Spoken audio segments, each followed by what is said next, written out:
Welcome to HIMSS 2015. I'm Kathy Berger for Health Data Management, and I'm here with Ravi Krishnan, the founder of Mach7 Technologies, and Trent Conwell, IT Director, Centera Health. Welcome to both of you. Thank you. Thank you. We're going to be looking at the future of patient-centered imaging solutions and where enterprise imaging platforms are going. So, Ravi, we hear a lot about big data in healthcare. How can enterprise imaging platforms transform big data or even change the patient game entirely?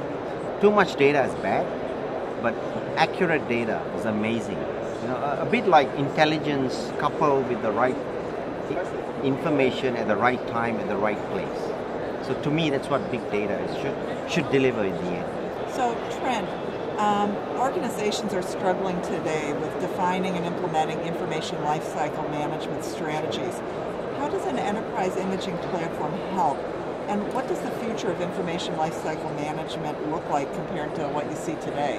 Well, I would say that what we see today is very much different than what we saw 10 to 15 years ago. 10 to 15 years ago, we were dealing with physical images where we were able to eliminate those because we ran out of floor space.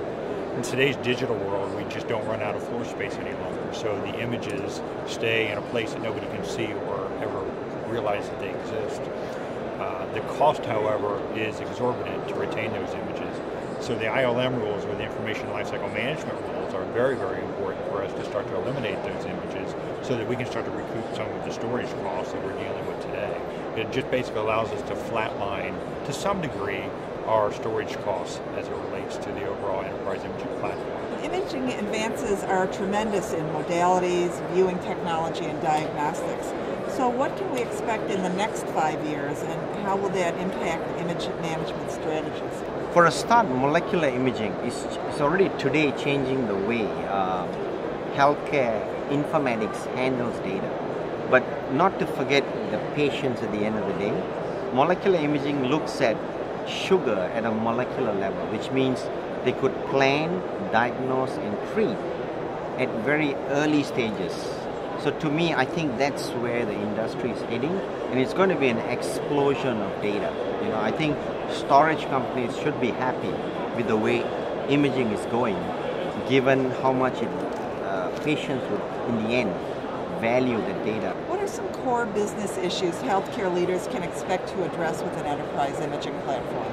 I think for the long term, what we want to look at is to replicate a health information exchange type of situation like we're doing with the EMRs today, where we're exchanging textual-based data, not only within your organization, but outside of your organization. Imaging has been left out of that at this point in time. And what we're looking for at Centera is an ability to attach those images to the textual-based data and make sure that it's a complete picture, both for the clinical perspective and for the patient safety perspective. What does the future of imaging informatics hold? What's on the horizon at Mach7 that we should be excited about? Mach7 has built this platform. So this platform is designed to take a customer or an enterprise, just like Centera, from where they are today to where they want to go. For example, we're talking a lot of radiology. We're thinking cardiology, dermatology, endoscopy, pathology. And that should not be siloed. It's a vertical lift. So the entire platform is completely retrofittable to where the customer wants to go with it. And that, to me, is what Mach7 is all about. What is the future of the health information exchange? Will the private sector be a key driver, do you think? Yeah, I certainly have some strong opinions on that. In our state of Virginia, we watched both on the textual-based HIE side, the government, both at state and federal levels, try to engage and try and drive us down a path. Unfortunately, it's not their area of expertise. So what we've tried to do in today's world is partner with a vendor who has the same vision that we have and look at it from a private sector. How can we jointly develop something that we can use within our organization, but then we can also start to spread regionally, nationally, and so forth.